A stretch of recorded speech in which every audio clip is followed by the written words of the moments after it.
you know, in other concepts that come later, we're going to talk about the potential downsides here, but for now we're going to talk about the potential benefits.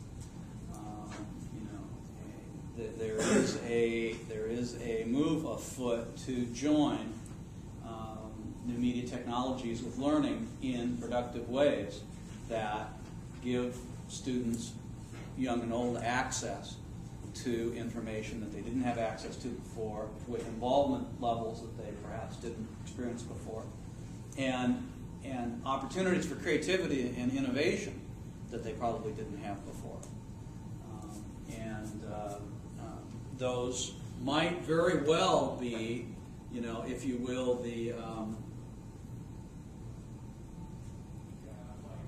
antithesis of the death of the book, which is what we worried about. One of the things we worried about with new media. This piece was in the New York Times a while ago, and there's a little bit of it that I want to share with you. This was end of the month.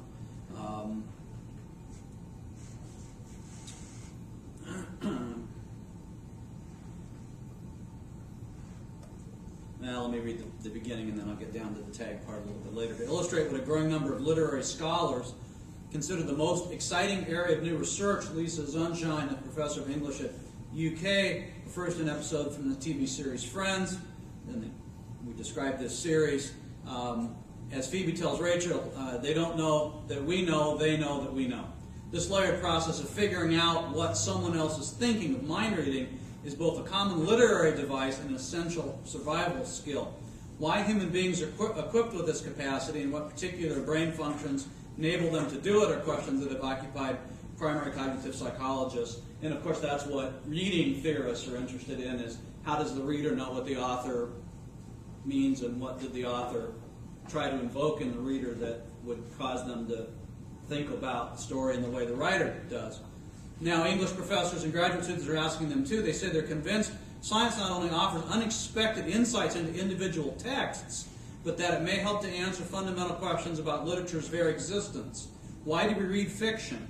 Why do we care so passionately about non-existent characters? What underlying mental processes are activated when we read? Well, those, depending on the testing. But the point is that neuroscience is being brought into literature studies to try to figure out what it is that's going on when people appreciate literature in various kinds of ways. It's essentially the same thing literary critics have been doing since the year 300 or so, when the first literary criticism came out. Okay? But in this case, with technological, scientific aspects added on. Okay? So we enter this age with a little trepidation, some concerns that we'll talk about a little bit more as we go through the course.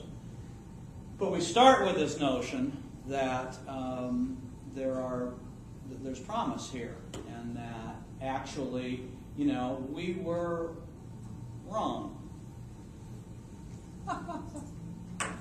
Now, it's hard to say that, because without Descartes and that, everybody who followed, our world would be very, very, very, very different. So there's something right about the way that they pursued progress. But the fundamental notion that object and subject are separated, that the humanities and technology aren't joined, that they must be separate parts, is just wrong. It's just wrong. It was wrong then, it's wrong now. And if we pursue it in a different way, we might advantage culture generally, right? Which is pretty cool, because you guys are in the middle of it. So, see you next time.